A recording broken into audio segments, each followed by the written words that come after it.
Alright guys, so I've just ran Brad's Breakout up on the dyno. This has got a 128 kit on it. Now, what I'll do is just run through some throttle areas as the tunes come out. This is only a reference. I don't want to go too far into all this because obviously, you know, it is time consuming. However, evidence is always great. So 15% on the old tune. We're working on AFRs here. You know, we're sort of near the money, not on the money, which is fine. It's just, this is just how it's come in. About 30%. I might just remove as I go. And what I'll do, so we're not trying to look too happy on the thickness of that, we'll just move this around. Give me a sec. Left hand unco on the computer, but we'll get there. Okay.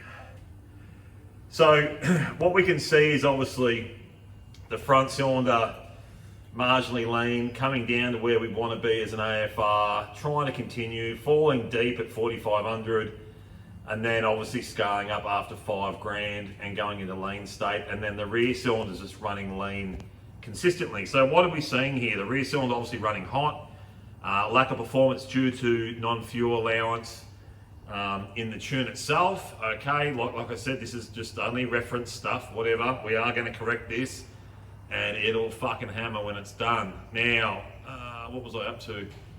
50%.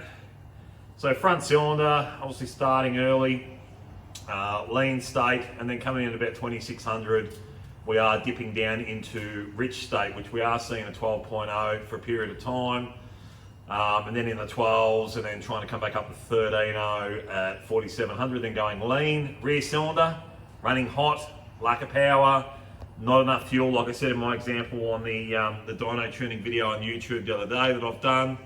Same thing, we are seeing not enough fuel there, so we are going to compromise in many ways. Now, in the tune itself, I noticed at 60% throttle, doesn't really look like it's been tailored overly much. However, anyway, front cylinder, fat coming to just over where we want to be, then running rich again, and then sort of coming close to where we want to be from 4,500 on bound. However, needs more fuel.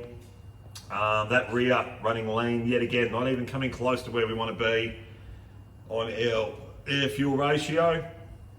And then we've just done a quick 100% run just to see where we were on the top end of it all.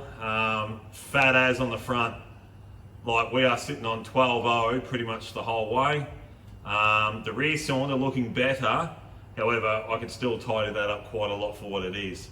So I just wanted to run through that. Like I said, this isn't about, you know, your graph at the end. I want to find your rideability for the best where we can, all the way through your throttle position range and RPM range, regardless of your gear, how much you're belting it on. If you're on cruise state, we also want it that marginally cruisy lean area. So then we're in fuel economy, still getting some cooling componentry to the engine, front and rear cylinder. But this is the thing, guys, that front cylinder, which is at the top, is running really heavy on fuel. So we're overloading that cylinder with fuel at that point.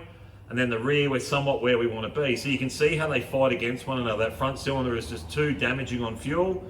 The rear's sort of going, hey, I'm happy, but hey, front, catch up, what's going on? Well, we can't do that until we tune it correctly. So that's that. I don't know how much power this thing's made. I haven't looked.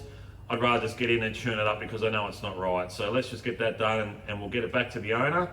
And he's going to be over the moon when this is done. I know he's going to absolutely love this thing. So guys, that's what it's about with tuning. We need to know front and rear cylinders are running the same in AFR everywhere as much as obviously possible, because that's where your performance, your fuel economy, the engine temps, all that stuff, it all comes into play. So there you go.